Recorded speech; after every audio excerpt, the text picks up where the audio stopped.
Hey, welcome everybody to ToonCamp Animation Lab 3.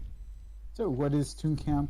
Um, we are an animation community focused on helping you take your projects from idea to completion.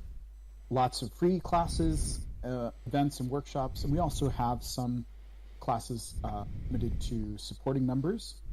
Um, and ToonCamp is part of SkillCamp. We're a 501c3 nonprofit organization focused on, just really providing lots of free and low-cost classes to master the skills that you want to learn. We have, boot camp courses that run for several weeks with live instructors who walk you through all the steps to complete major projects. So check us out. Visit us at skillcamp.org for more information. And today's class, this is the animation lab, and our instructor is Beatrice, who is going to be walking us through the 12 fundamental principles of animation. And today's class is all about slow in and slow out.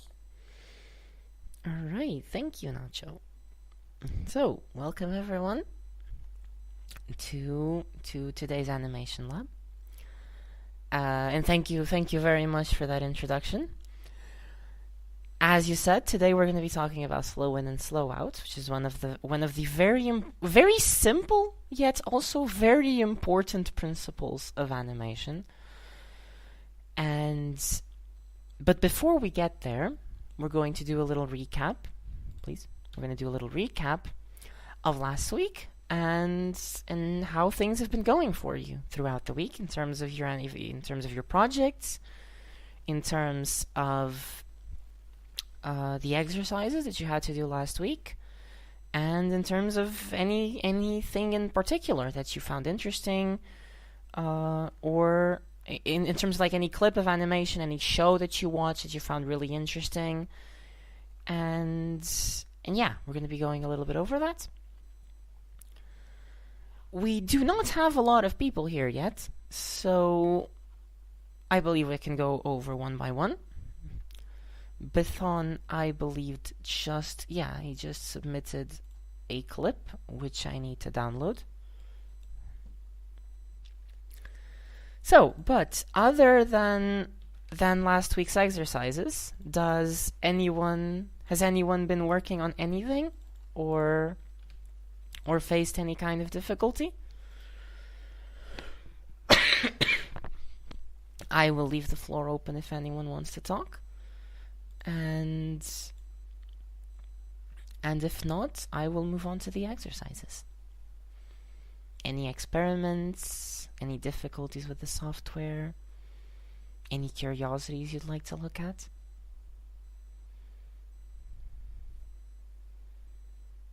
Nance, I believe you're looking like you're speaking, but you're not saying anything. Yeah, I see that too.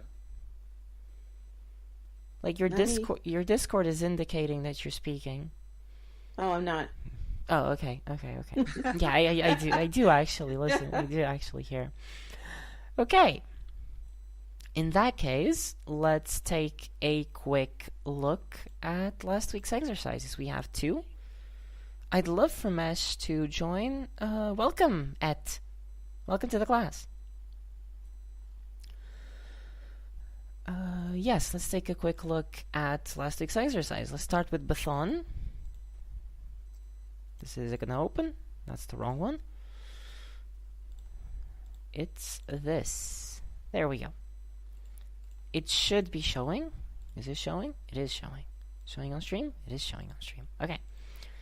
So last week's exercise, there were 2 that could be done, I believe. One easy and one difficult. The easy exercise was exploring the different types of spacing concerning change in position. So it was one where you held the frame still over the course of time. That's one kind of way to do spacing. One where you moved in a constant manner, one where you accelerated, and one where you decelerated. The difficult exercise was to do a perspective, was to do a ball rolling towards the camera, which would require a change in perspective. And the spacing would then function a little bit differently. So let's take a quick look at Bethon's exercise. It is definitely faint, but the ball is here. Can everyone see the ball? Mm-hmm. Okay. Let's take a quick look at it. Okay. This... It has a few issues. First, I'm curious... I was expecting to, because I was expecting it to have issues. That's okay. I am curious. Also, welcome, Mesh. Thank you for joining. I am curious. How did you, what was your process while doing this, Bethon? My process was to draw a sort of circle, and then this is what I was talking about, what I kept mentioning when everything is so faint, that the next frame would practically go invisible. Okay, I see. So I had to make the frame, create a new frame. I guess I didn't add enough of those pause frames in between. I added one each. Was I supposed to add more? No, you were supposed to add one in between, one hold for every drawing. Yes, that's correct. That's what it does have. Yeah, that's correct. Okay, so this is the part where I'm going to make a quick mention of the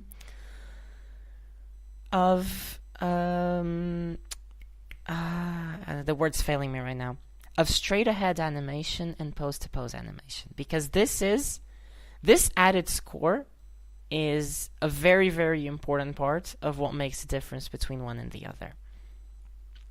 Because I don't know if you did this or not, but it feels like you did the first frame, and then the second frame, and then the third frame, and then the fourth frame, and then the fifth frame, and so on and so forth, correct? Yeah. I drew each ball by hand. Yes, you did each drawing one after the other.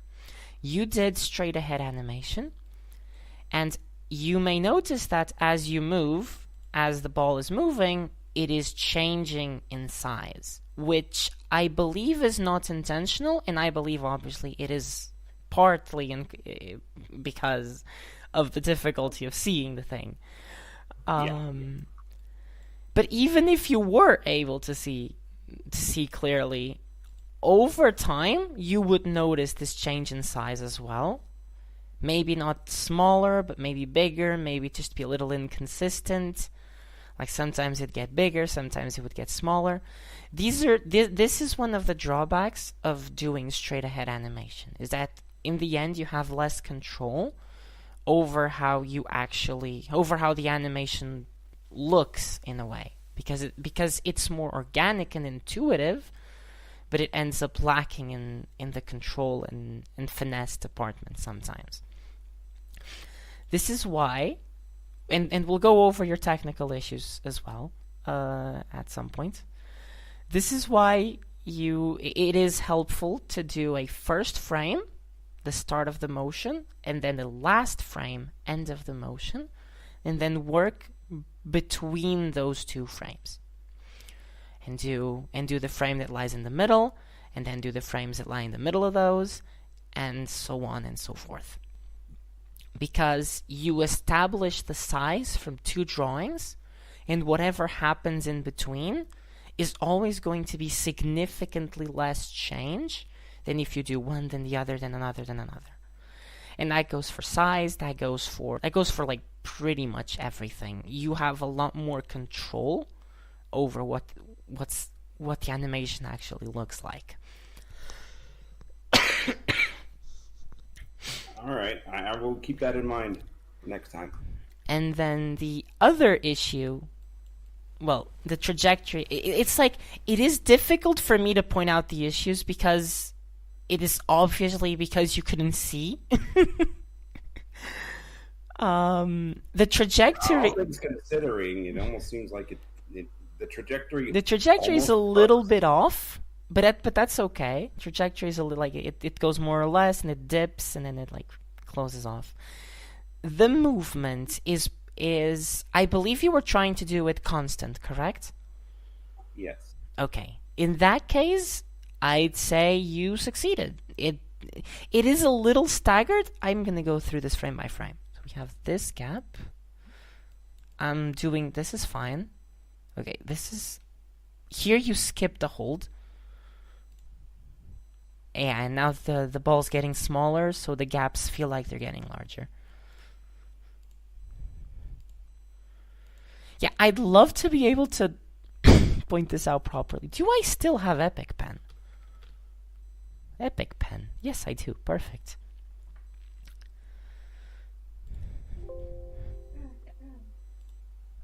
No. No, leave that. Okay. So, marker. Frame 1.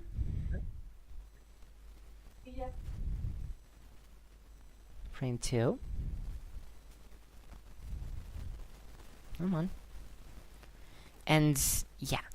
This consistency in motion is also going to be helped by doing pose to pose.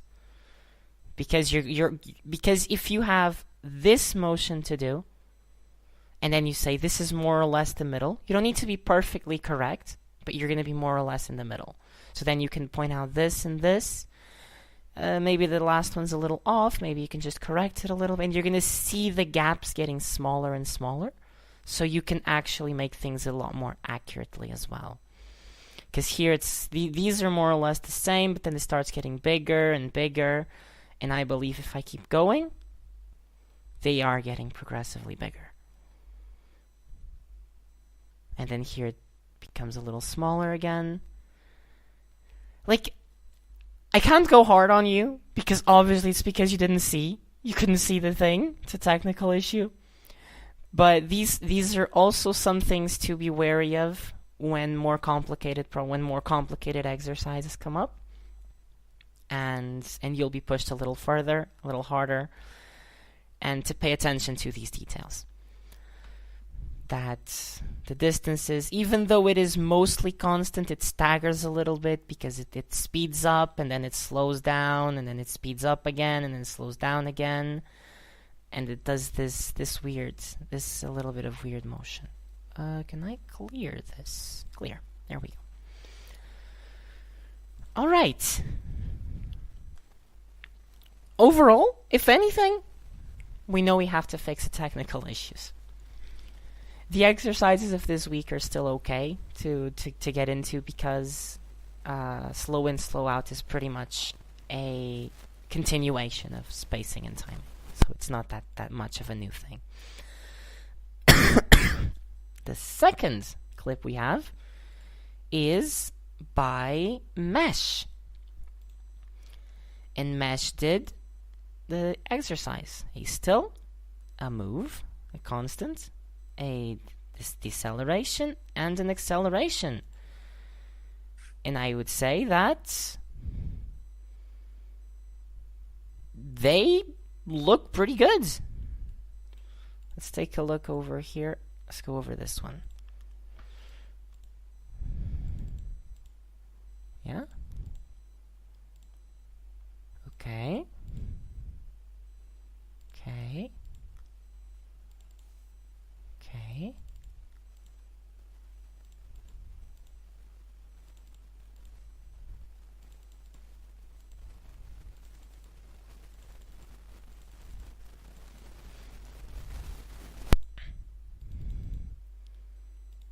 Yeah, okay. Now deceleration, fine. Yes. Staggers a little bit here. But it is fairly minimal. With like the change in shape and the change in the other things, if I go over this specifically, I can mark them. What's the key for this? Do I have a shortcut? No, I guess I don't. No.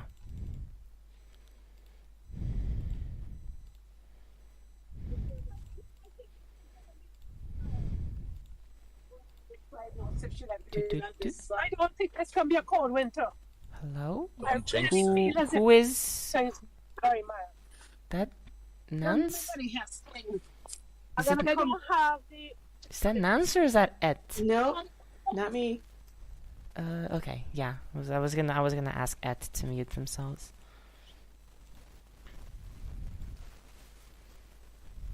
But yes, going over this, deceleration is definitely looking good.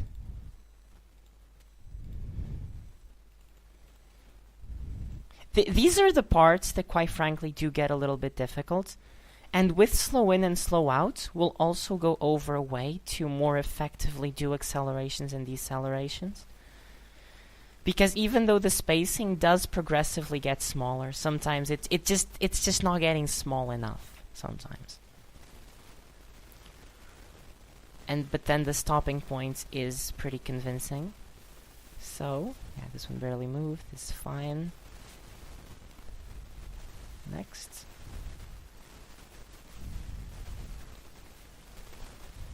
Yeah, this one barely moved. And now they're pretty much coming to a halt.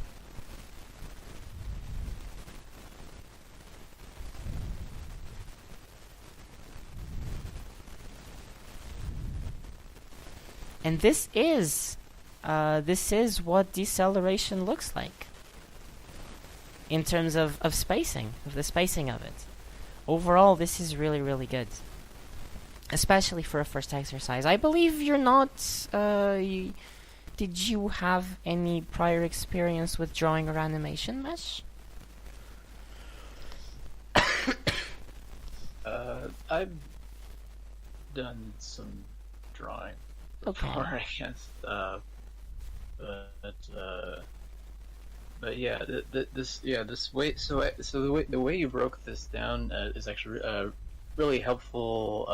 And I did have a lot of, or I also noticed I was having trouble getting that middle section to have the right spacing. I guess if I had marked it out like the way you did, that probably would have helped. I guess because what I ended up doing was I did the beginning and the end frame, and then I did like a middle frame that was like a little to the right, so it would have and then I tried to do the halfway in between those, but then it's but then I realized that was really stupid because it wouldn't be halfway in between because it doesn't.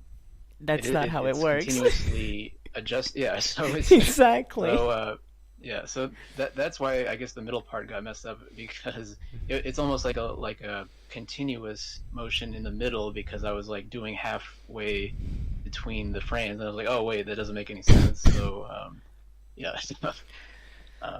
It does get a little messy. I actually faced that issue when I was animating the examples as well, because my first instinct was okay. I was preparing them and I was like, okay, I'll just do like a third, and I was like, wait, but this is not working. This is not how the gaps work. So I redid it. Yeah. But yes, this is a thing with slow in and slow out, because slow in and slow out is functionally acceleration, deceleration. I'm going to go over a technique that is definitely helpful with getting these spacings to be more correct, at least in some way. Okay. Regardless of this, I'd say it's a very convincing exercise. Very, very convincing exercise. The second or the last one, the deceleration one, I did it because of the mistakes I was making using the beginning and end frames. I did more of a straight ahead with that one. So Okay. Yeah, that, but Yeah. but yeah, thank you for breaking it down for me like that. That Okay. helps to see that. Okay, now I can probably close this, but doesn't matter. Let's bring the PowerPoint back and flip it.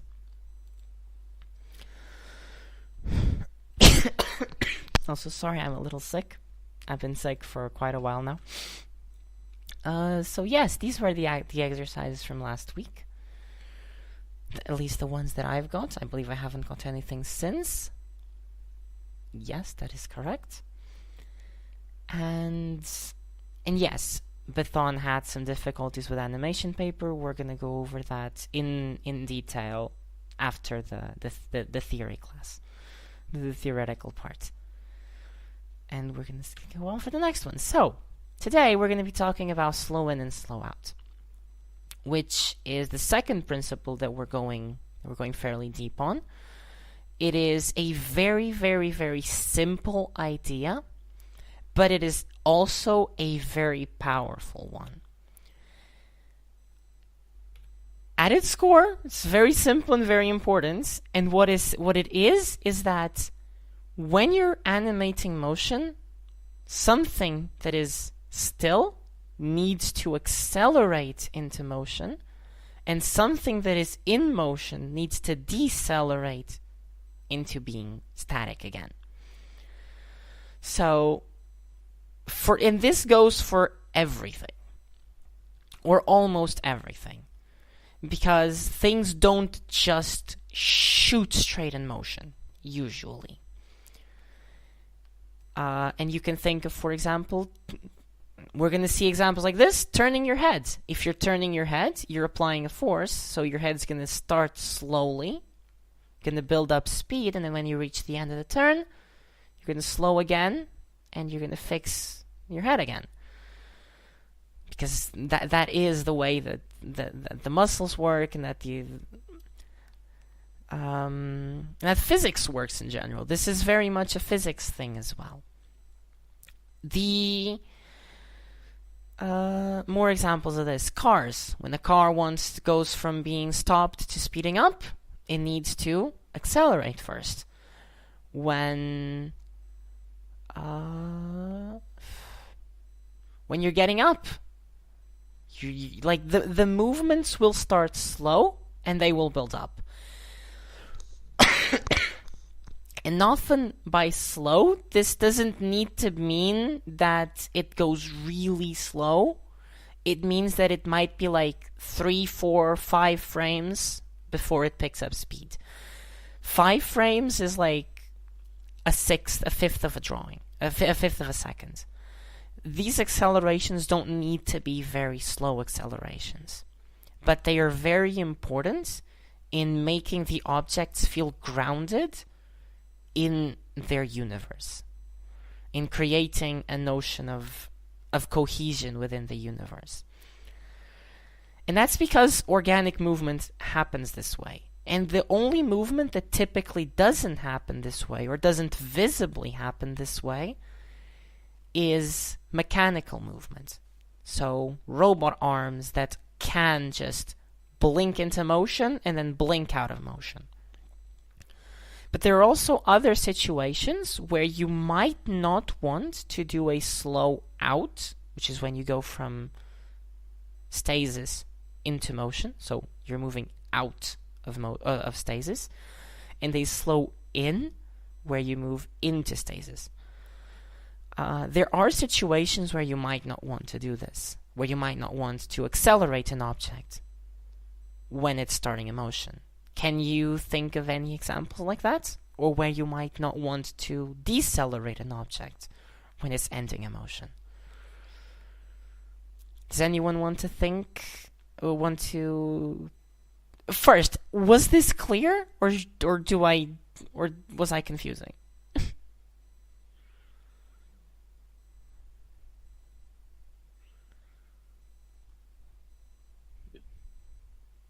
I think I more or less understood. What was your question again? I guess I kind of Okay, my Awesome. question is Yeah. actually going to break down into two parts. The first part is examples of situations where you want to apply a slow out and then a slow in to a motion. So things where it makes sense to accelerate first and decelerate at the end. And the other part is situations where it might not make sense to accelerate at the start or decelerate at the end, or both. So it's two parts. So it's a two-part question.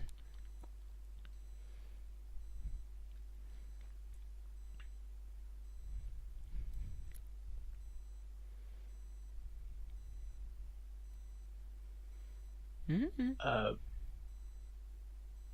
I don't know some. Well, okay. I guess.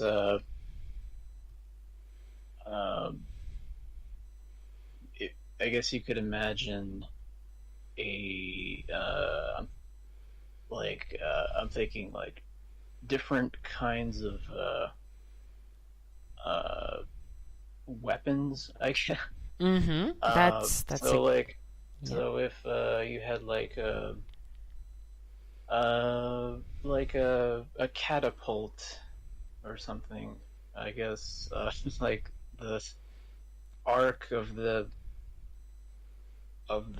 thing that's being launched would I guess it would decelerate and then accelerate again towards the ground, I guess, or Okay, yeah. better. I see what you're saying. Yes, that is a good example. But on the other hand, like a laser beam, like or some fictional, like a Star Wars blaster or something, that would just go as a continuous motion. Yes. Okay. Sticking with the topic of weapons, let's just think about a gun. What happens to the bullets when you fire the gun? Does it visibly accelerate?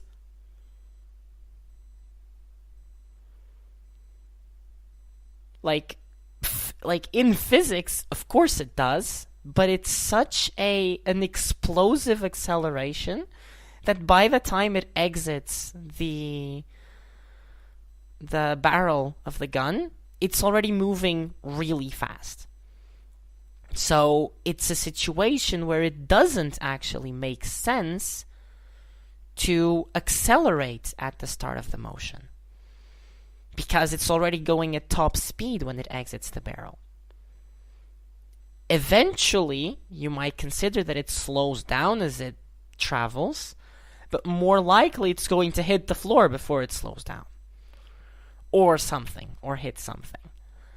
On the other hand, what happens to the gun when you fire a gun? It recoils. And that recoil might be somewhat instant when you click it, but then it slows down because you're holding it and you're applying the force for it to slow down. And then you put it in position again. So there are two motions here, which is the first part of the recoil, where it pulls back, and then the part where you put it in position again. And the first part, it has a slow in, where it decelerates. And then it's a typical organic movement, where it slows out and then in again.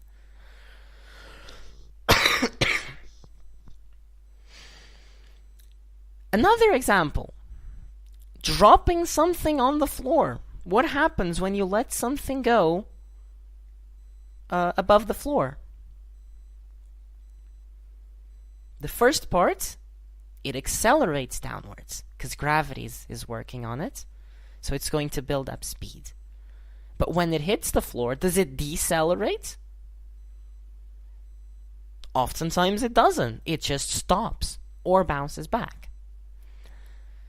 Depending on how elastic the object is, that's something to consider. The energy is just crashes on the floor and it stops. These are things to consider. If you have a pendulum going back and forth, then it's always going to decelerate as it reaches one of the edges, and it's always going to accelerate as it comes out of it. And these are the situations. Overall, you slow in and slow out make perfect sense for 90% of situations. You always want to slow out of a position, of a pose, and always want to slow into the other.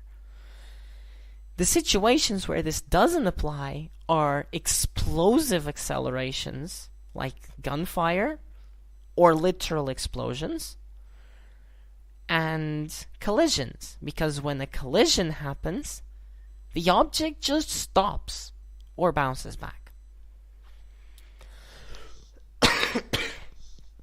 And now I believe I have examples of this. Let me find them real quick. And these are some examples to more concretely understand slow in and slow out. Which were taken. This video was taken, and I'm going to post this in the videos channel for everyone in the class to be able to see as well. It is voiced, but I took out the voice because we're looking at it here now. So this is going to be a head turn, and it's going to repeat a couple times. And I want you to pay attention to the fact that at first the spacing is really close. That's because it's slowing out of the pose. Then it speeds up and the spacing becomes significantly larger, and then it slows back in. It goes from, and this is an example of a ball fall. When it collides, it doesn't decelerate on collision, it decelerates when it bounces back up. This is an example with very, very few frames. But yet, you'll see, there's a first frame that's really similar to the first. Then there's an in-between. Then there's one that's just coming at the end. And then the final pose. And I believe this repeats again. And these are the very quick slow ins and slow outs that can also happen. That may just be one frame. Or two frames. One drawing or two drawings. They don't need to be very, they don't need to be a lot of frames. This is a head turn now. And again, come on. Pay attention to how the face, as it reaches the end of the motion, slows into position. There are a lot more frames condensed at the beginning and at the end, so it feels like it speeds up in the middle. And this is yet another example with a person running, where in the middle the frames are very sparse, but at the edges, the start and end of the motion, the frames are very close together. This is slowing out of the pose and slowing into the next pose, then slowing out of the pose and slowing into the next pose. And this is the principle of slow in and slow out in action. This is a simple example of a car. This top example with slowing in and slowing out. And this just a constant motion.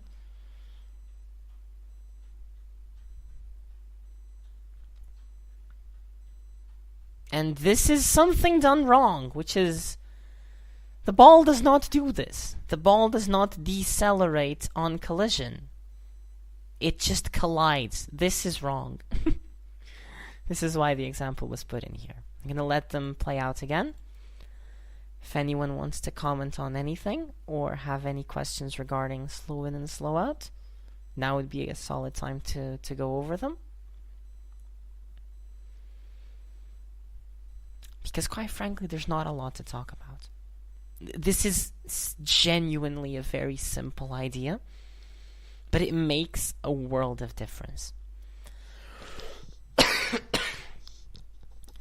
Slow in and slow out dramatically also does one very important function, which is that it stresses and emphasizes the key poses, as well as emphasizing the motion between them. Because by applying this principle, what you're doing is you're separating the keyframe from the motion. And you're making sure that whoever's watching understands that one is a position that's supposed to be held and supposed to be narratively important, and the other is a transition between two of these poses. And these things, this helps with the dramatic storytelling of the animation. If you do not use slow ins and slow outs properly, what you're going to find is that the animation lacks the ability to convey what is narratively important from what isn't. And it's going to feel very floaty. If you don't hold on keyframes, and if you don't slow out of keyframes, and if you don't slow into keyframes, then the keyframes are going to lose their relevance, and they're going to become just another frame. And that's going to hurt the dramatic impact of the keyframes, and thus of the animation. So this separation, the fact that this head begins like this, and it holds for a little bit, and then it holds on the other position, makes you feel like this is an important position, that's an important position, and what happened between the two is a transition between them. This is dramatically important to convey the narrative as well. Fucking hell. Okay, and let's flip this again. So, yeah, and those were the examples. Before we go into the exercises, are there any questions now that we've seen examples? Or not? So the one with the alligator, so you just had 3 different drawings, that was it?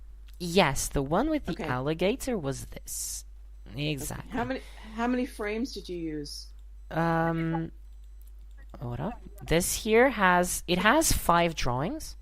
Has 5 drawings. the first key pose. Then it has a slow out frame. Come on. There we go. Which is very, very similar, just slightly moved. Okay. Then it has an in-between, and then it slows into the next keyframe with 2 more drawings. Okay. This is something that can be done on really fast motions. I believe in terms of the timing, this is a less than a second motion. Mm-hmm. This is very, very quick, really. And it is kind of comical as well. I did not do these examples. I found them and I'm using them.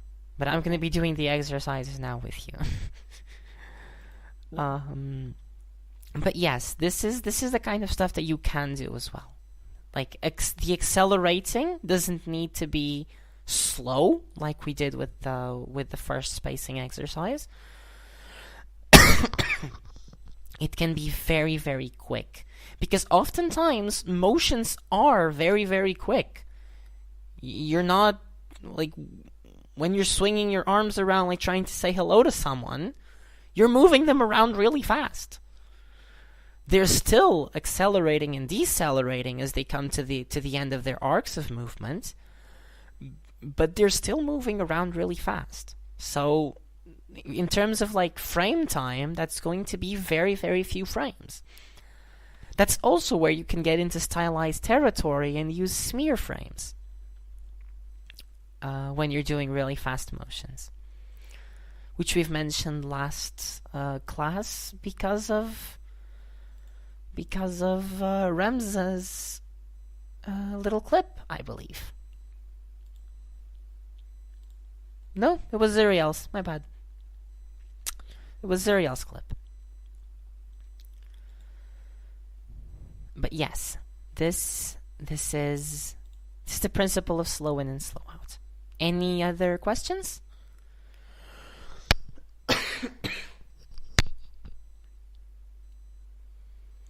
If not, then I will proceed to describe the exercises. of this class. This time there are 4 of them. You are not required to do all 4 of them. Although if you do want to practice, they are a good suggestion. They are adequate to this class, and they work in this context. They are good exercises to do. So, the first exercise is the simple pendulum exercise that even appears over here as the little example image, where you have a pendulum and it's just swinging back and forth. And you need to pay attention to the fact that it slows down as it's reaching the end of its arc, and it speeds up as it's coming out. The second exercise is to have, instead of a ball like we did last time, to have a box rolling around on the floor. Now, a box is going to have a very different dynamic from a sphere because it has right angles.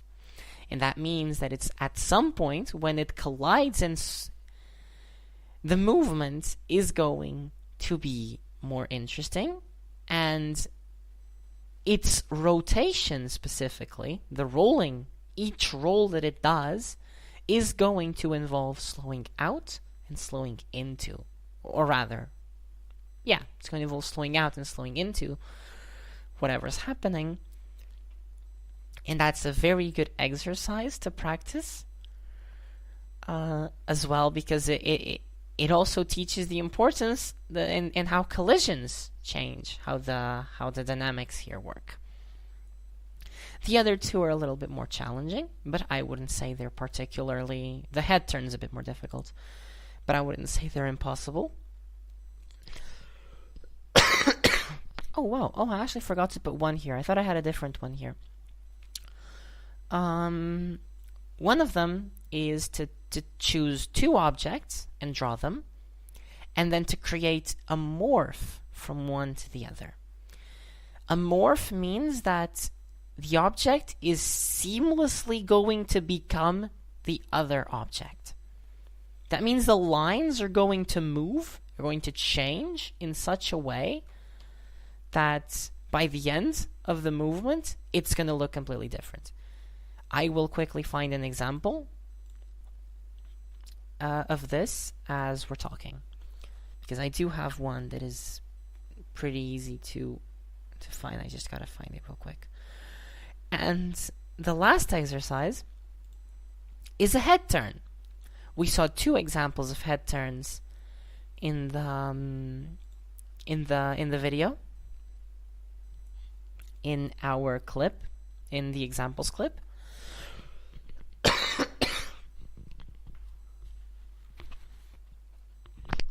And you may also try to do one. It requires more draftsmanship and definitely a knowledge of how to turn a head.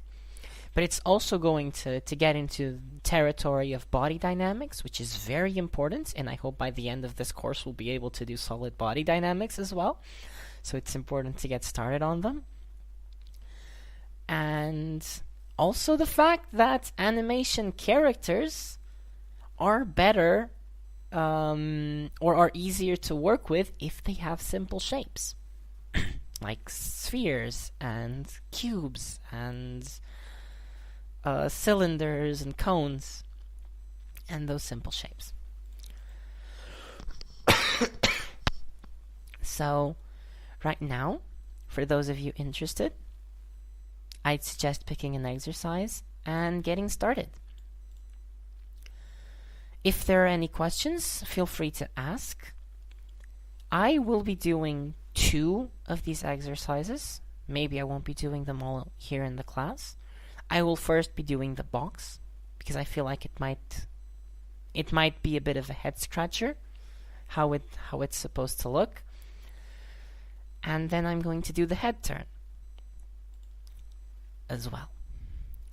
And now I just need to find the example of the morph.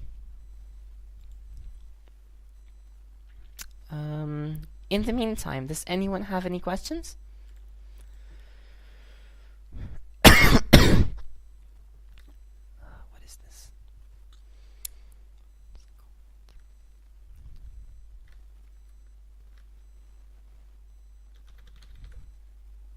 Is there a way to make my lines look a little smoother? Yes, that's something that I noticed that a lot of my shapes are looking clunky. We are going to look at that. I just want to find the exercise real quick. Progression metaphor. Is it the metamorphosis? No, it's not.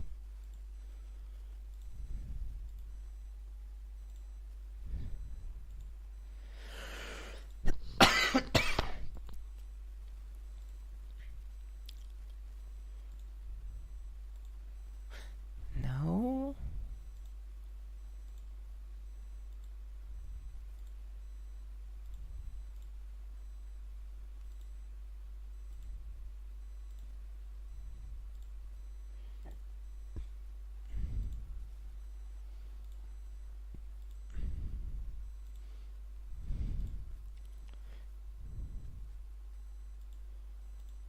But like, how am I not finding this now? It's a very, very simple exercise. And I know I have it here somewhere. The example of the morph. Oh, there it is. Okay. There we go. Whoop. Okay. This is an example of a morph. Does this go frame by frame? Yes, it does. So, this was a first keyframe. And this was a last keyframe. And here you actually do not see a lot of slow in and slow out, but I want you in your exercises to do slow in and slow out. Otherwise, it's going to look floaty. Let's go back to, these are other examples. Otherwise, it's going to look floaty. For your exercises, you can, like these exercises here are showing, rely on rotation, or you can just morph straight up. Although morphs are usually more neatly hidden by rotations or translations or some other kind of movement.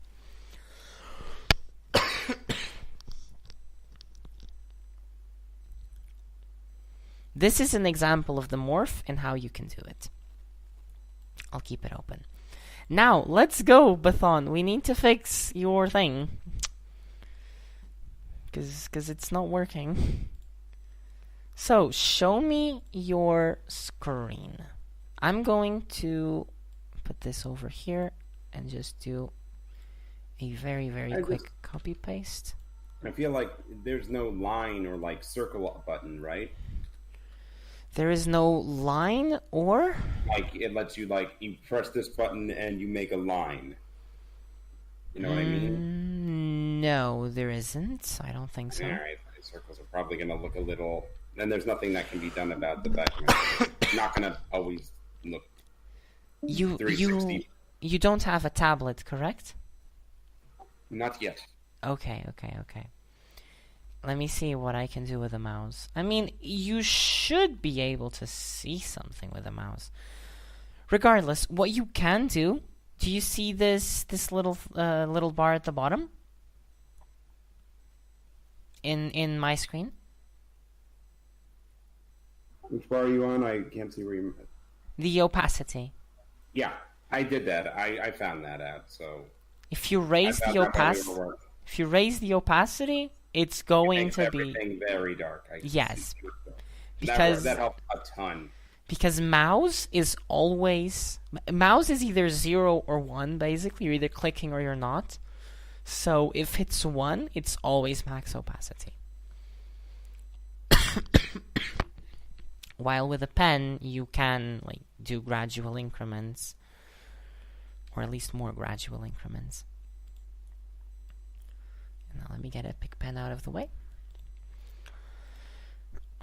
Are there any other questions currently?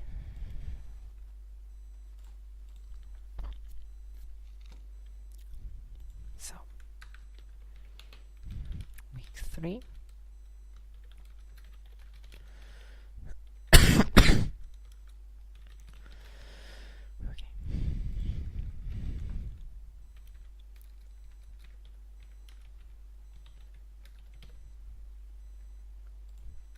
It's like Charmaine, you are very good to hands. We do everything for him. That's what Charmaine, you are.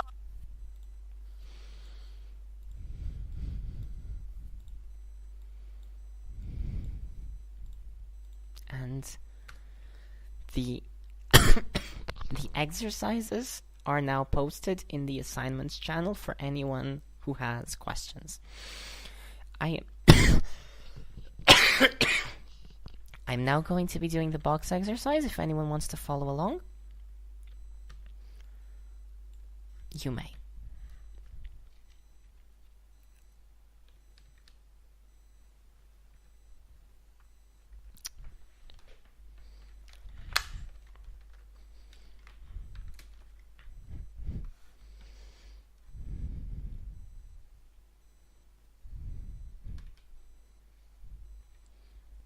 Imagine drawing a straight line.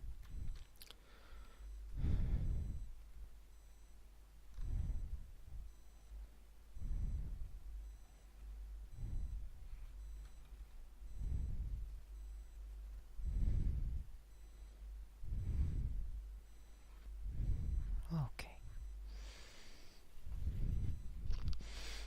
Actually, I am starting to appreciate, Mesh, how you did such a good straight line in your exercise. Because I believe you just had a really clean straight line, didn't you? How did you do that?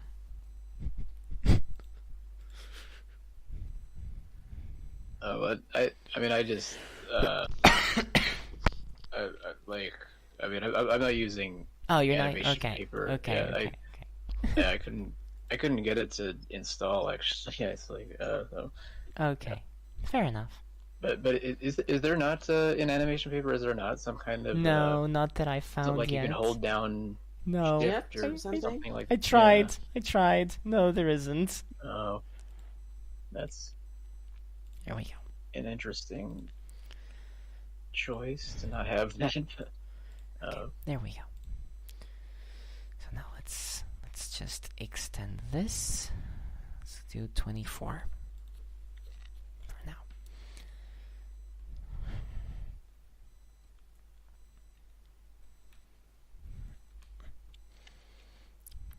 Now one of them is going to be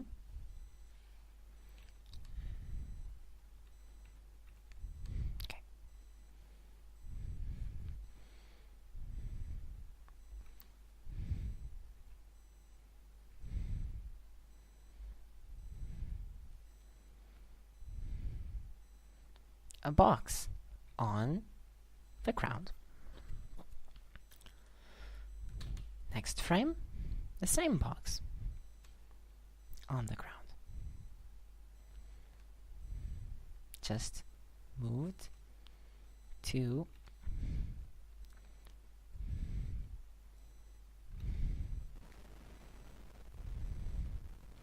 move to the side. And now there's going to be an in-between frame of these two.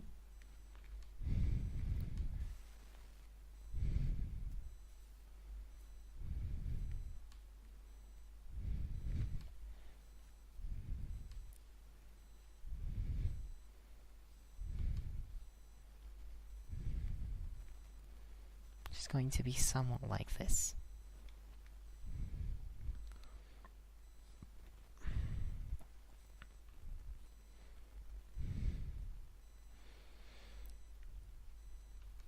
Is anyone following along with mine, or are you doing your own exercises? I'm watching you right now just to sort of see how to start it.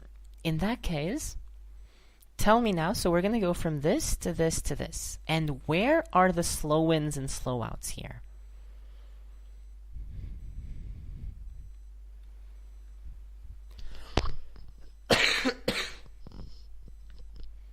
I guess like there would be one right before it lifts up, or like there would be like as it's, yeah, like right after that frame, that would be like it just comes up a little bit maybe, and then yeah. At which then, point? I'm gonna rephrase it. I'm sorry. At which point does the box decelerate or accelerate? Like I said, accelerates at the beginning, and then it doesn't decelerate. I guess it just hits the floor. Right? Okay. I mean, I guess it could. Oh, now I'm thinking like what a real. Okay. This I mean, consider. Let I me. guess it could decelerate. Yeah, as it's balancing on its corner. Yeah.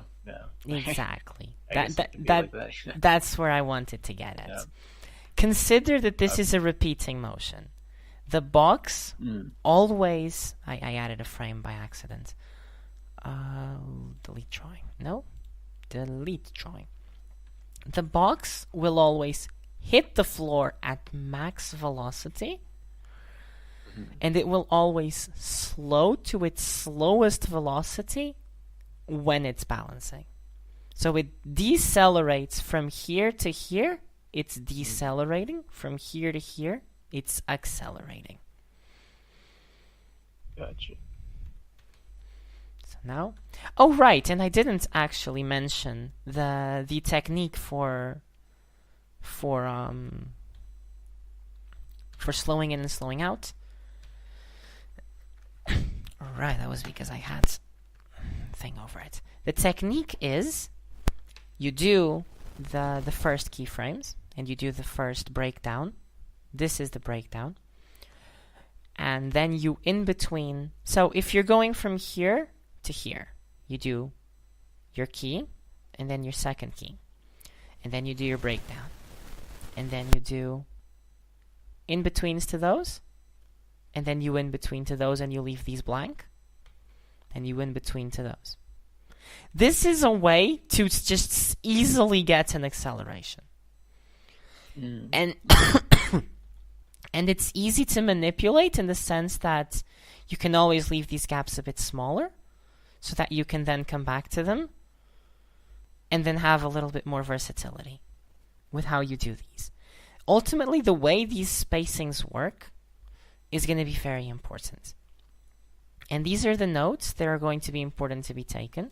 So before I jump into doing this exercise, I want to think, what's going to be the timing of this? Let's say that that one motion of this is going to happen in 18 frames. That's 24, so let's make this 18. I'm just spitballing here. I quite frankly am not sure. So, and I wanted to go from here to here. This is what I wanted to do. And this is the breakdown. And in this case, I actually want the spacing to be a bit different because it's going to be getting closer this way and it's going to be getting closer this way. It's actually a bit the opposite. So here, this is still going to happen. But then this is going to happen. And that's for drawing 1. If this is drawing 18, this is drawing 9.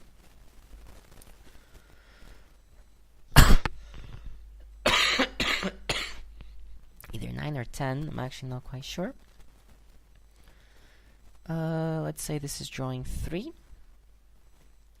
And this is drawing, so 1, 3, 4, 5, 7, 11, 13, 15, and this is actually 17 because we're working on odds. And this is more or less what we can expect of a motion like this. And what we're doing here, this is a thing that animators use a lot because it helps establish where the keys are. And it helps establish what the movement is going to look like. This is basically a timing chart, but applied to the frame itself. And you see this very, very often in professional animation. So let's do a midpoint to that. Midpoint to that is going to be around here.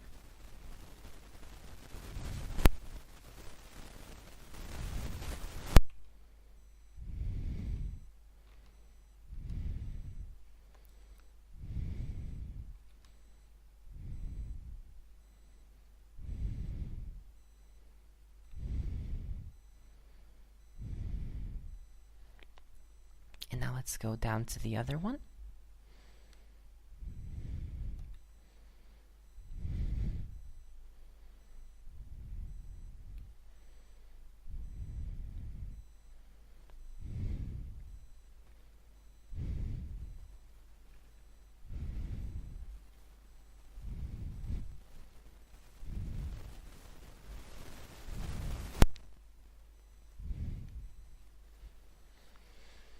And now we add the in-betweens where they need to be, which is going to be here.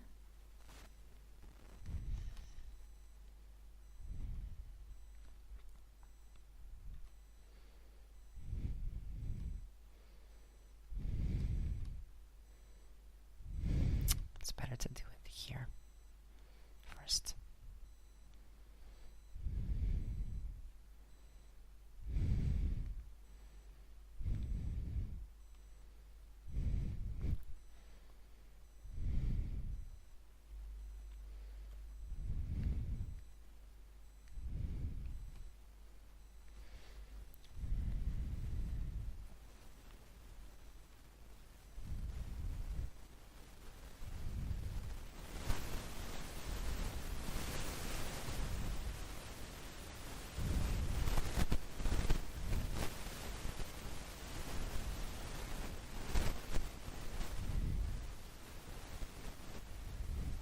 And now you do the last ones.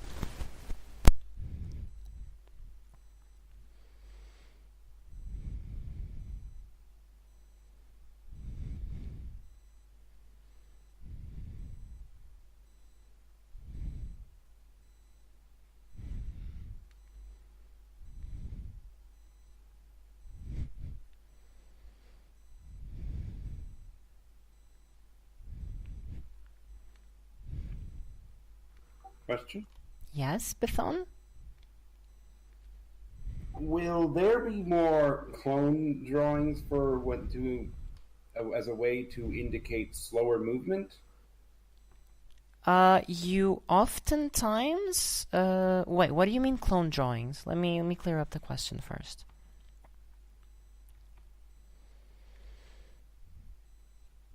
What do you mean clone drawings? The ones that appear in the browned out to indicate. Oh, a here, pause in the frame. here. Yeah, I wasn't sure if that was the proper term. Yeah, These are called. This means you're holding the frame. That's the technical term. You're holding the frame. These are holds. A way to indicate slower movement. Slow start. That is a way to indicate. That is a way to facilitate doing slower movements. Yes. Because if the movement is very subtle, you can get away with very few drawings and holding them for a long time. But generally, you're not going to hold a frame in order to indicate movement, because holding a frame means that you're not moving the frame. It means it's staying still. So holding is... So what I'm doing now is I'm just adding one frame of hold to every single one of the drawings to match the 24 frames per second, but to have 12 drawings in a second. And this is what it looks like. And now what I'm going to do, because I've done this, is I'm going to take all of these and do a copy and a paste. Because now I've done them all, and I'm just going to move them to the side, and the first frame can actually be gone. First frame is actually irrelevant because it's already there. So delete the drawing. Okay, another question. How did you grab that? Click and shift click, and then Control C, Control V. I mean, you moved your box. Oh, okay. That's I mentioned this last time. You might have gone over my head. I'm sorry. You press A to select an entire drawing. You can also press L. You can also press L to select a part of the drawing and copy it. These are both ways to do it. If you press A, you're not copying anything, you're just straight up moving it. If you press L, you're copying the drawing before you're able to move it. Understood, thank you.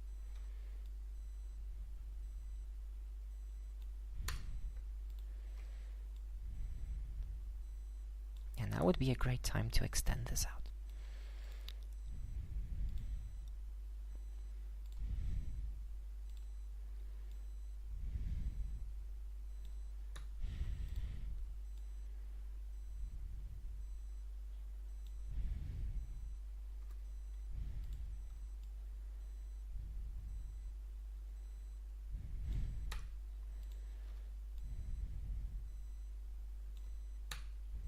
And this is what it looks like now.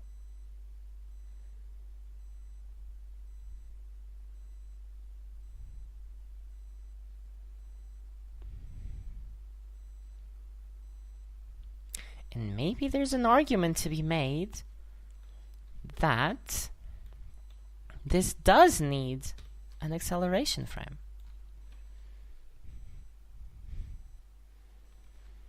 And this is an example. What I'm doing now is very, very similar to the alligator example, where because the movement is very, very fast, you're not going to want a very, very pronounced acceleration frame, but you're still going to want something because it's a very dramatic change in the motion's direction. Let's see how it looks like now. I staggered them. Yeah, I staggered them. This is supposed to go below. This is this.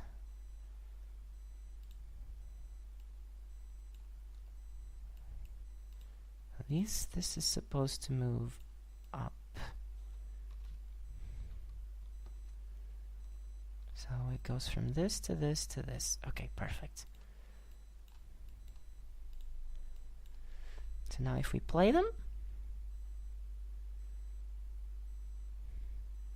you see how that just one frame of extra drawing makes a whole difference? Because now it feels like it transitions into the next movement very, very seamlessly. And then you do this. That's 17, so it's from 19 onwards. So it's a copy and a paste.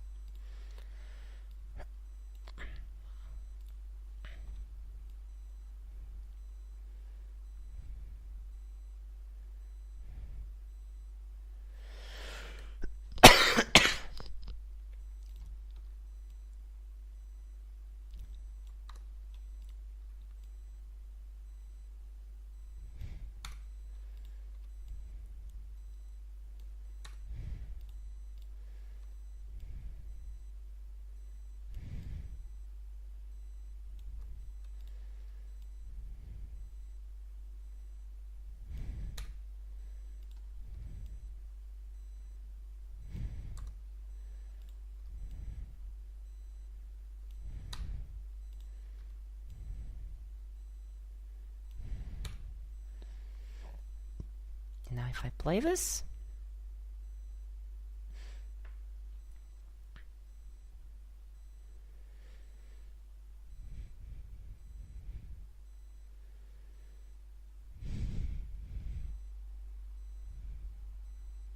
that's interesting. And I think the motion could be more interesting if this frame was gone. Well, not like that. Let me see. Yeah, absolutely. So if this frame here disappears,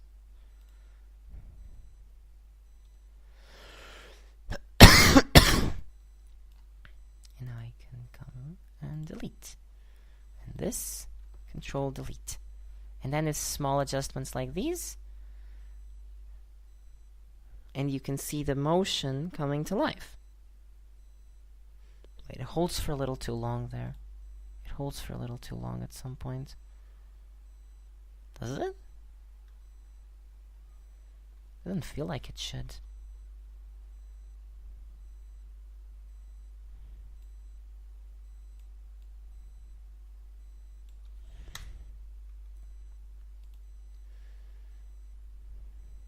No, it's fine, it's fine, it's fine. Just the software is lagging a little bit.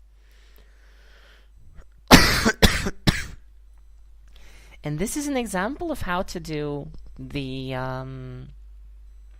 ball rolling across the floor and what you need to be careful with when you're considering the accelerations and decelerations. The slow ins and slow outs. In this case, you slow into the top position and you slow out of the top position. And you also have one very, very minor slow out of the first key, because it's going to help propel the box into the coming motions.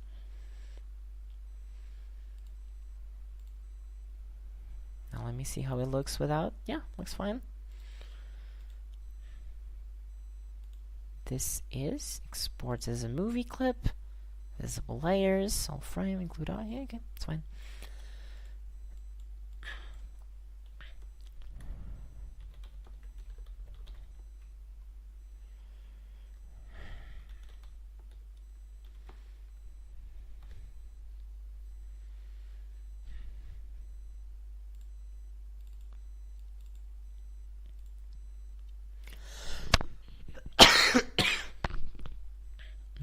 Now let me save the scene.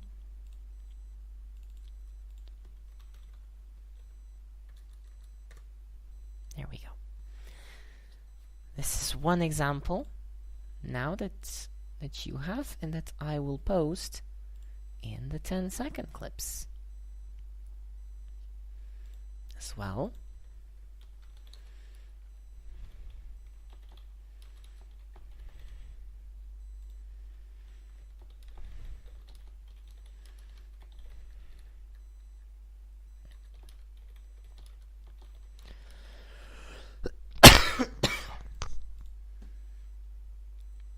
Examples.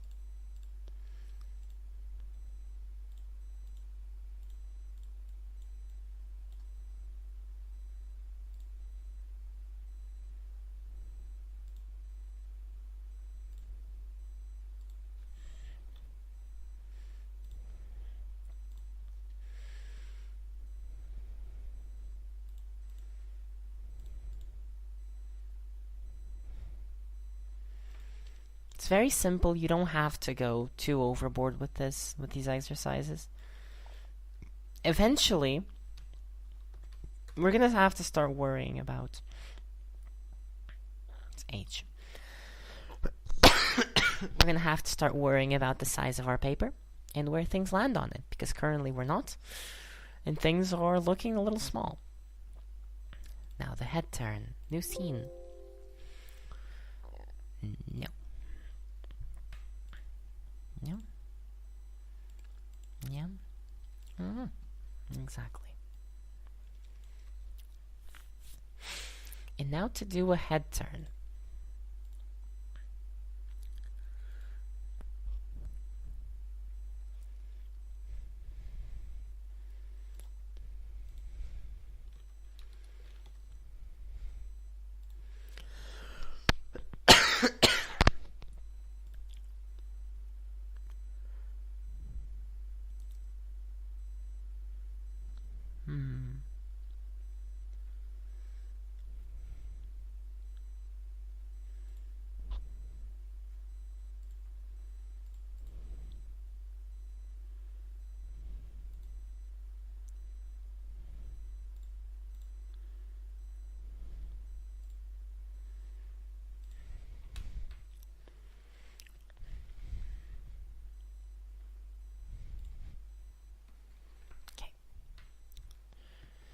So I am going to do a head turn of one of my characters.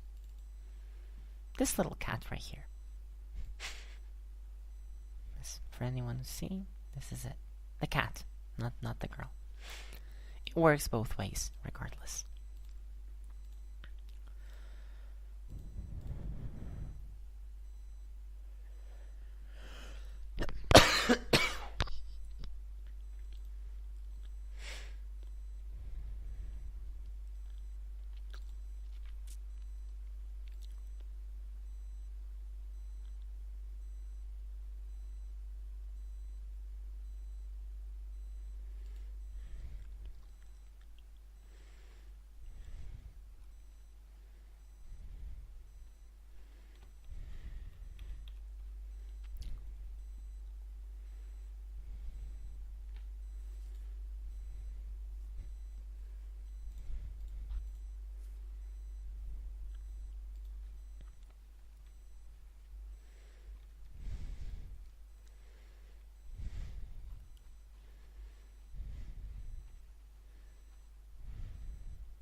And this is where animation starts to take some time. In the meantime, does anyone have any questions or difficulties regarding the exercises? Or anything new?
I don't like this.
Does anyone have anything to show yet? Or anything they'd like to show?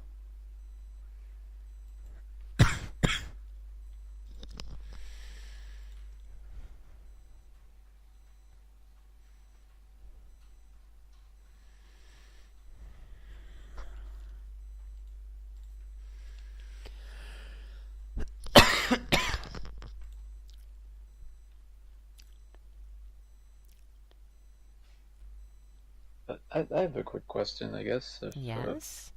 Yeah. So, when you're animating a character like this, is there anything in particular that you do to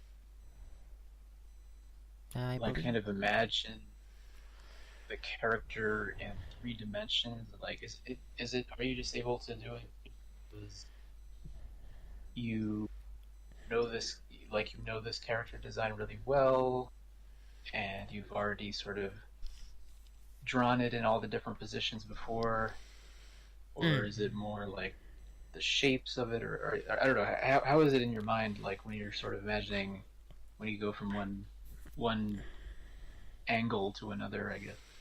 It's a bit of a combination. I actually haven't studied this character in particular. I drew her once, which was here. But usually when you're drawing a character in animation, you're going to have previous work already done, which is the character sheets. Let me find some real quick. Character sheets that may look like this and this, or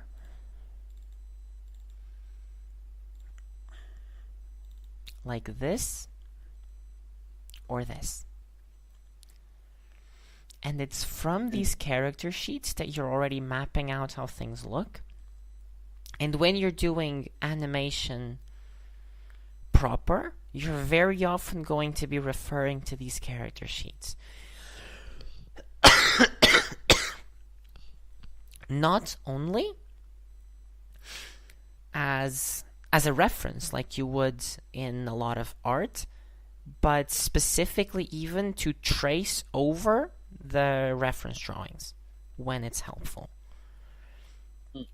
That is a thing that happens in animation because not all animators draw in the same style. That's pretty much a given. And because of that, not all animation would look the same if you just get a team of animators to do it. It wouldn't be consistent enough and it wouldn't look good enough. So you have, besides having the whole production pipeline to ensure that things look good, it is very often not a bad thing that you directly reference from the character sheets to understand exactly what it is you're doing. Gotcha. Can I? Maybe I can actually. No. Go back.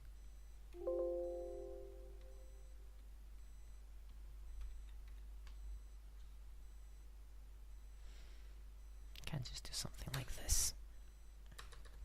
Where would you want to post of first attempt? The post of the first attempt, I mean, would you not want to post it in the exercise clips? If not, post it in the animation chat, in the animation lab chat. The chat for the voice channel. Okay, this is really weird. It appears the program has glitched. Let's go over here, head turn. Now let me open it again. Okay, let me open it again.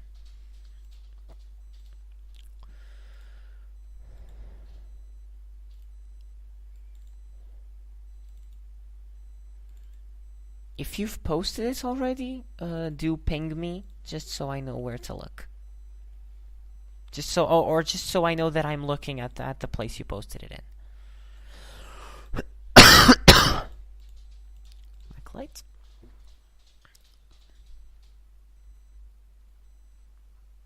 Yeah, there we go. Let's take a look at the pendulum. Okay. That's going a bit too slow. Let me put it on here.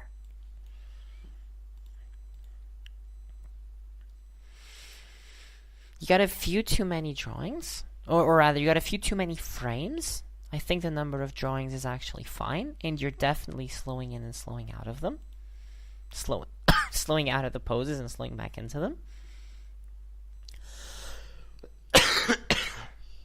Now, for the pendulum, take care of the arc that you make, because ideally, this line is going to be the same length throughout the entire motion.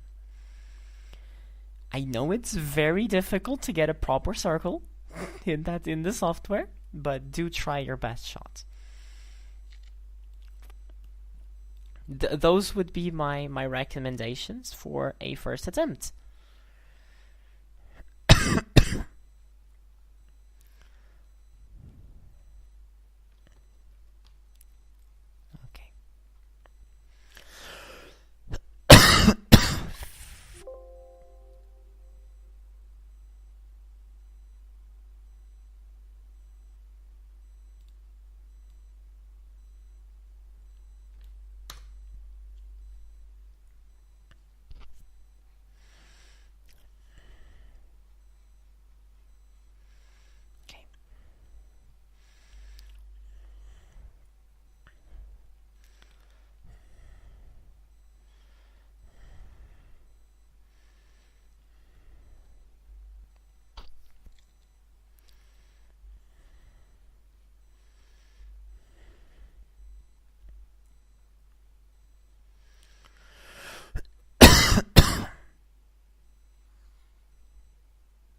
Going to complain again?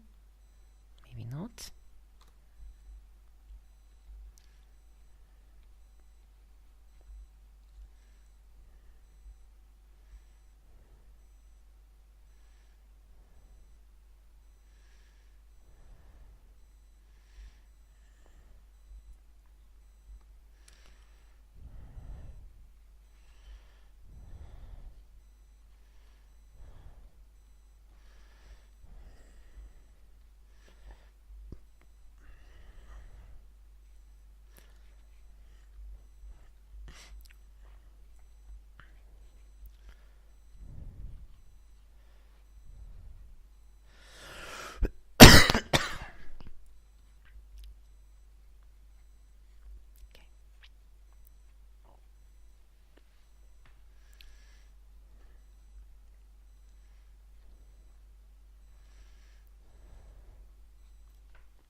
And now I'm going to do the exact same mapping that I did last time, which means I need to have a new layer that's going to prolong itself for a little bit.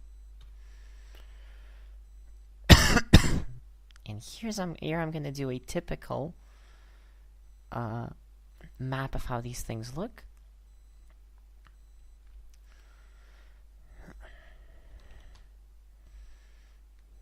And if this is frame 1,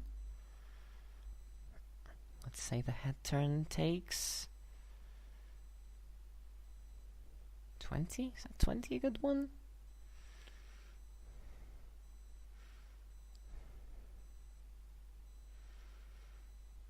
Quite frankly, yeah, let's go for 19 again. So that's 119. 119, this is 10, except it's not, it's 9. So 3, 5, 7, 11, 13, 15, and then we can add one more just for a bit of an extra slowdown. So now let's go back to this. We're adding our frame 9, and let's just expand this all the way to 19. damn it.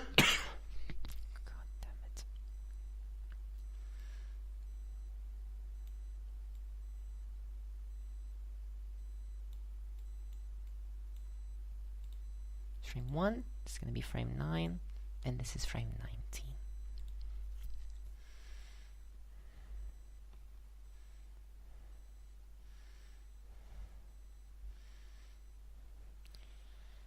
And for this head turn, if any one of you wants to do the head turn, you can do with a simpler, just sphere-shaped head, like the example did.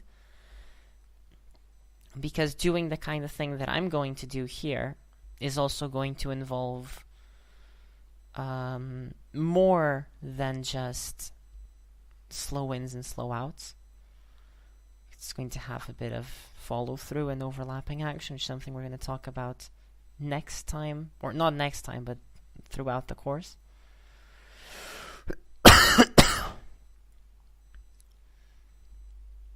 Now let's do frame 7. It's going to be quite distanced.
Now the ears are growing, apparently. That's not very nice.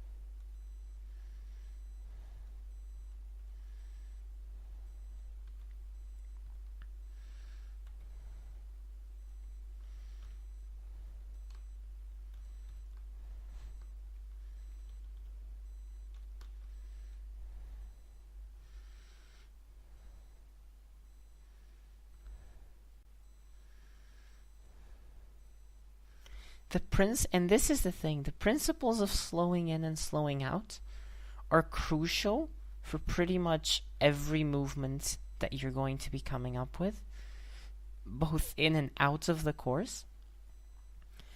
But at their core, they always depend on the quality of the keyframes that you're able to do. Because if you have good keyframes, you're going to be able to pull off good slow-ins, good slow-outs. You're going to be able to pull off a lot of good movement just on the fact that the keyframes are good.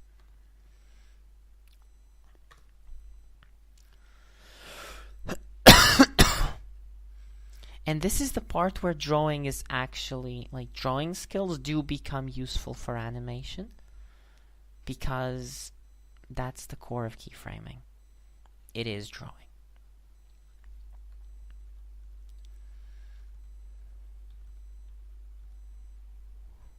Can you explain each keyframe, and then especially between 7 and 9, what frames you put in?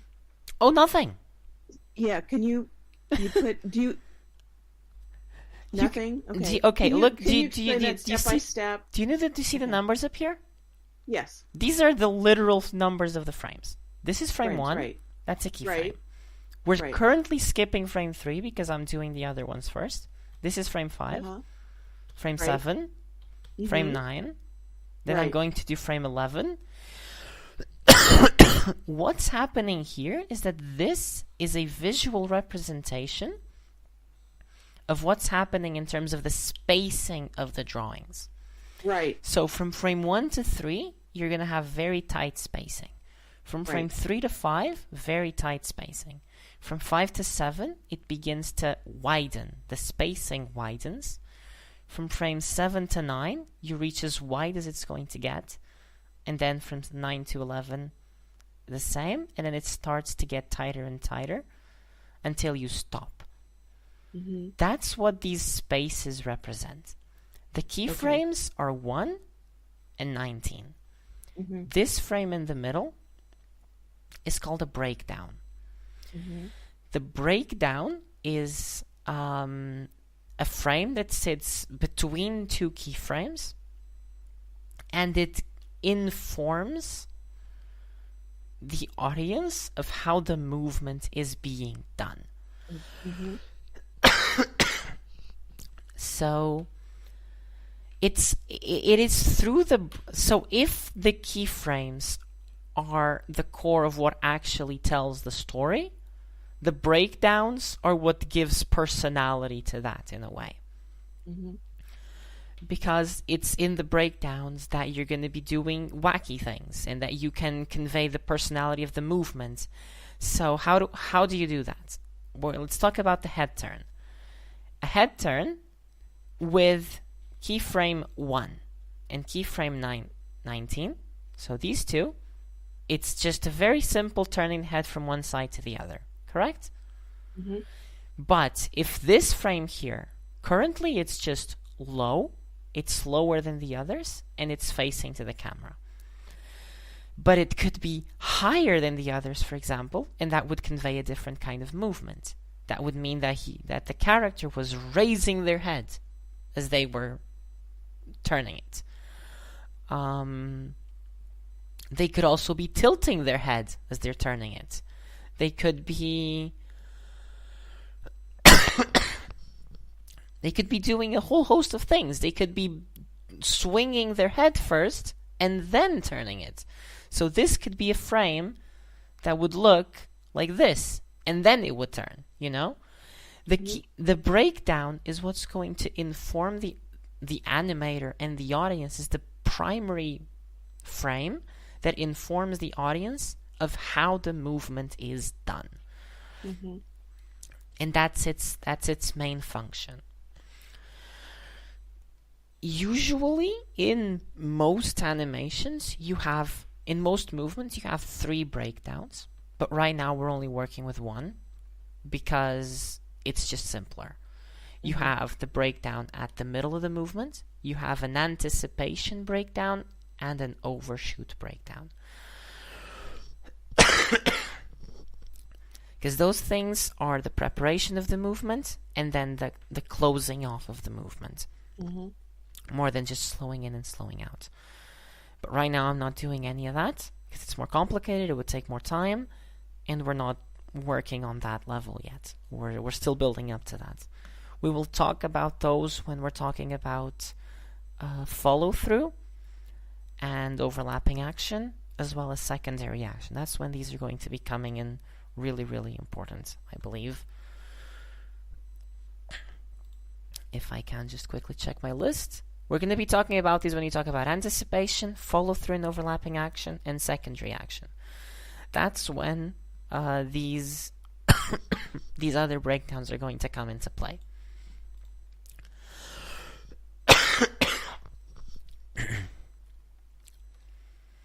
I'm also not currently applying things like squash and stretch, which I could be.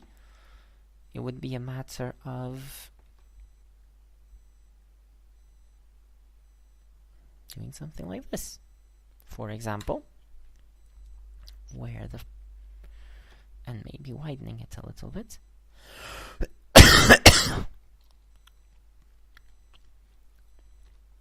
Here we already have something like that. So we go from this to this to this This is too low. This is just not low enough.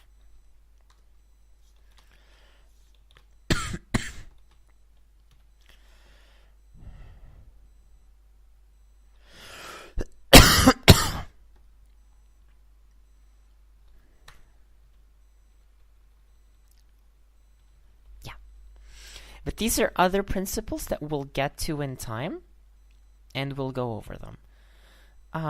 But yes, going back to this is a timing chart.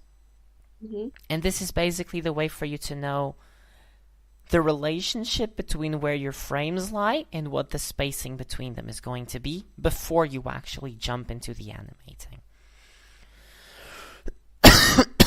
In typical animation productions, this is provided by the key animator, the person who did all the keyframes and is already saying, okay, this is going to take this much time, this is what you're going to be doing in betweening. Holy, I really need to get medicated.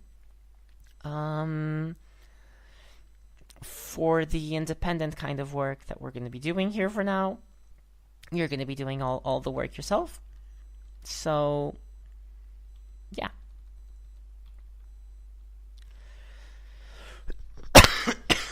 It's just a matter of...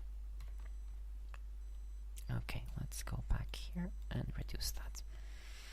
Just about... It's just a matter of like understanding the relationship between these different elements at their core. The the spacing, the timing, and this is just a helpful tool to do that.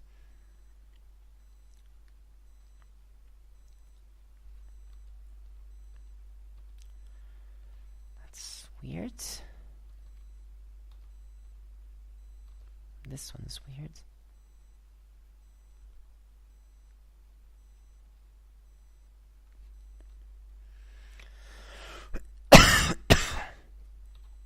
This can be a little wider here.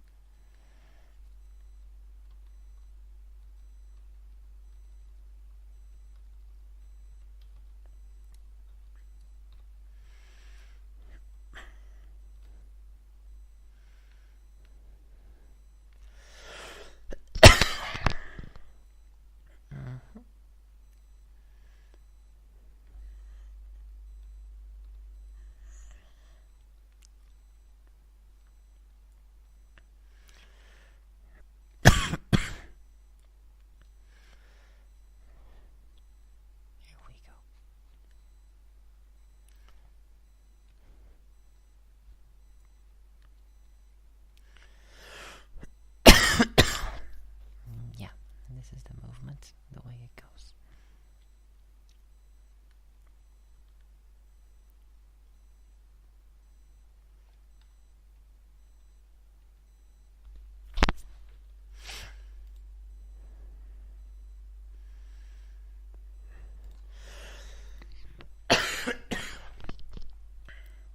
I am really sorry that I'm so not in a good shape right now. I hope that's not annoying you.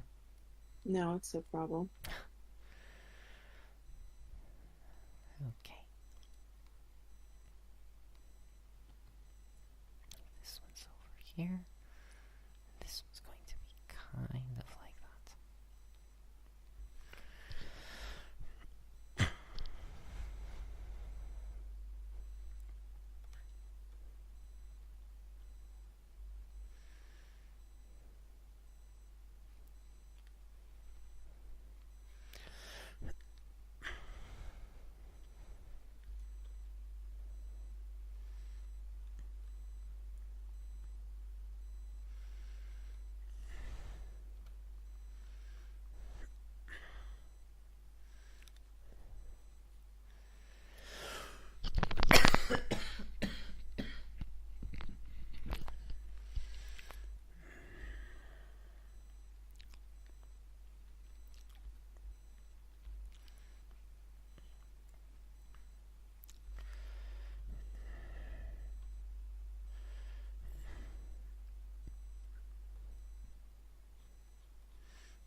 this, and one more.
Now we're getting into the last 10 minutes.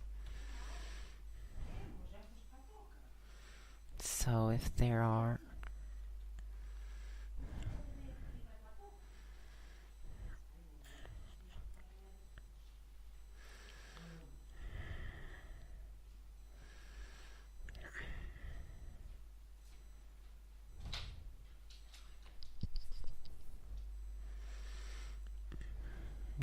is about to be finished.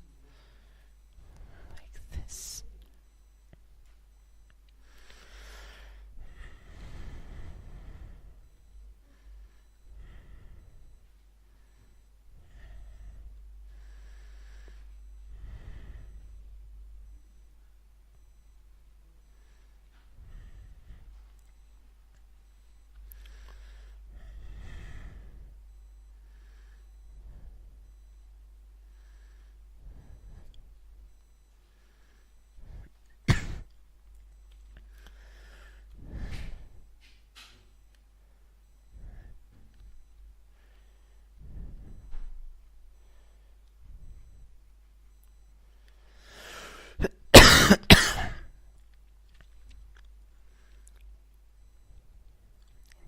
This can start to do this. Exactly.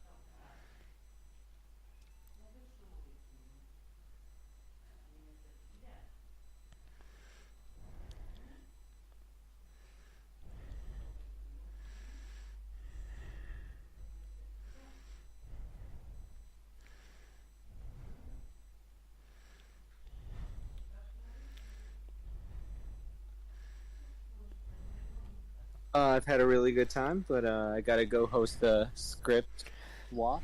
All right, I will see you later. This has been really great.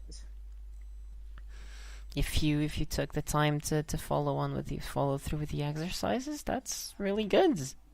If you've just been watching, that's also really good. Hopefully you can catch something from this. Regardless, have a good one. And is it script swap that you're going to do? Yes? Yeah. Very well then. Good luck with that. Thanks. Good luck with this, man. Good stuff.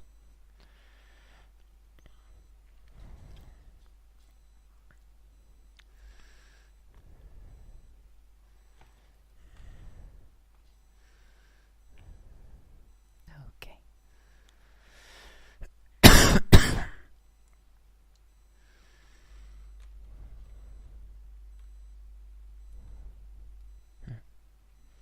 Needs to be like this.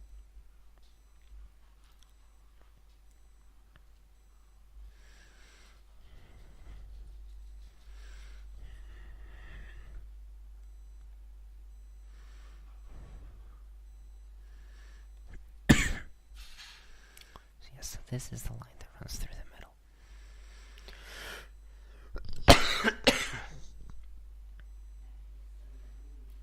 And this is an example of a head turn.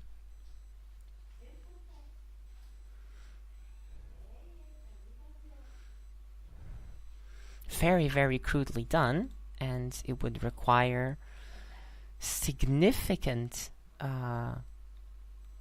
corrections.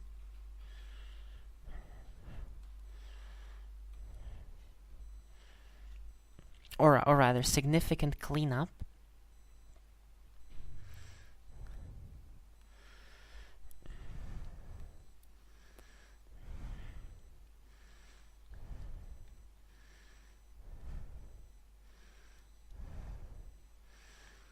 I believe the body doesn't move, so this is mostly applicable. The body does move a little bit, but not so much.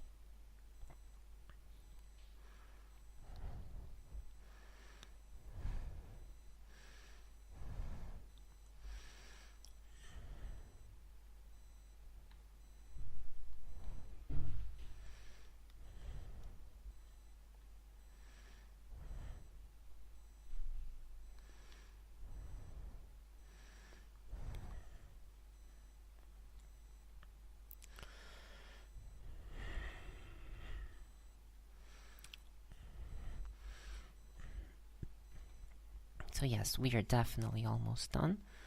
Now I'm just really trying to finish up the exercise, my own.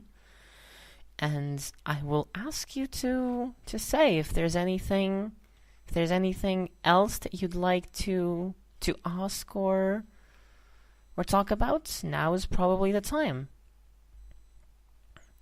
Because once I'm done with this, we're going to be closing up the session.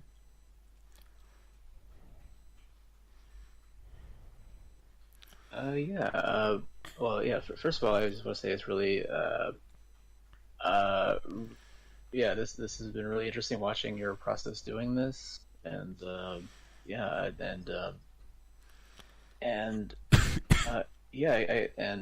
also I feel guilty making you talk more right now because No, so I was it's okay. happy just watching, but I guess I have a quick question.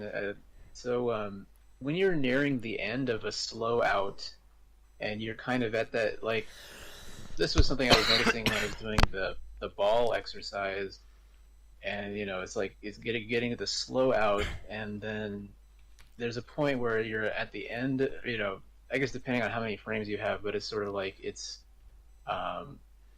like everything is just really close to get, like all the lines are really close together because it's like it's getting towards the keyframe, and I remember, like when I was doing when it's just a ball, it's like, okay, it's just a ball, it's pretty straightforward. But I was thinking, like, if there's anything more complicated than that, there's going to be just like a lot of lines on top of each other, and kind of almost the same distance. Like, I don't know, is that like a problem that you see come up, or in you're like doing a motion that slows out, and it's like all the lines are really close together, and it's like sort of hard to tell. I don't know. Like I feel like it would look really weird if it was done correctly, I guess. There are two ways primarily that you can work that you can do that. either you take really, really patient care to make sure that the lines are very precise, and so things do actually line up properly.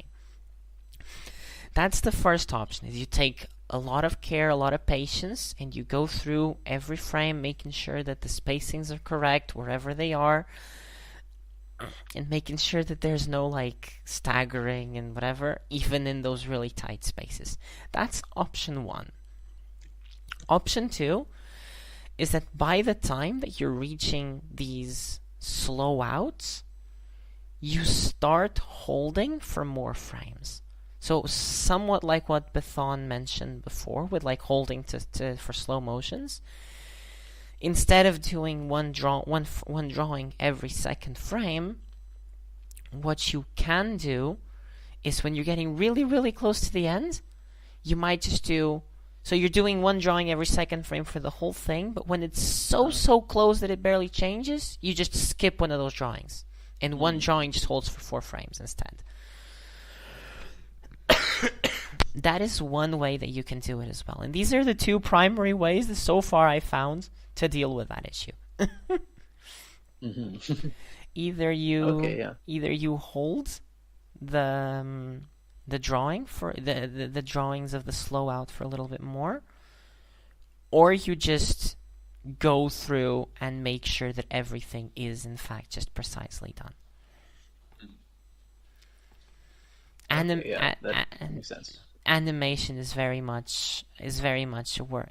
It's a discipline of patience, you know. So at some point, in some situations you're gonna prefer to do one. In some situations you're gonna prefer to do the other. It is what it is. Okay. Yeah. Thank you.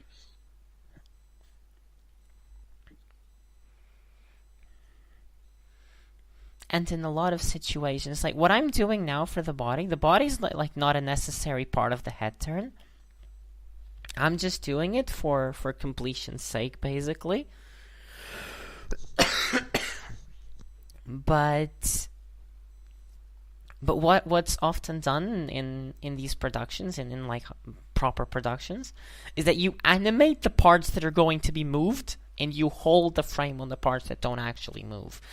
Oftentimes, not the entire character doesn't move, and I believe I showed a clip of... was it this? It probably was not this, because it's glitched. Vids. Yes. Yes, it was this. First, in these clips, you do notice there are drawings that are way more dark. They're like darker, that have been penciled over more than others. Those are the keyframes. There's also frames where this happens. And that means that for this drawing, this part here is important, but you just hold the rest of the drawing, you know? Like, you don't need to do it again. Yeah.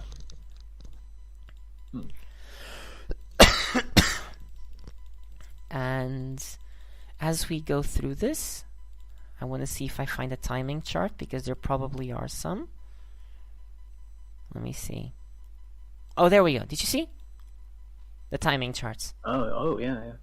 Mm-hmm. This is the kind of stuff that appears in, like, especially these old productions that were still on pen and paper, and then animated in cell and photographed. You see these a lot, and you see the spacing from 1 to whatever, like 23 to 47. You see how the frames are changing and like how the movements are happening, and you see a bunch of like these little things, and some of them are scratched because the animators changed their minds. This is the entire process, and I believe I've strayed away from the original question, or what I was saying originally. Which was that sometimes you don't need to draw the entire thing. You just draw what you need to draw. Yeah.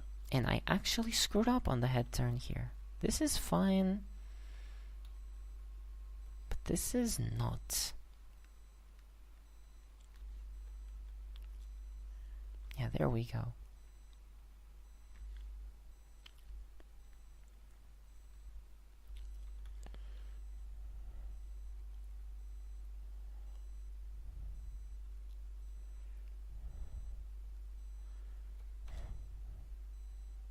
Still feels like it's moving.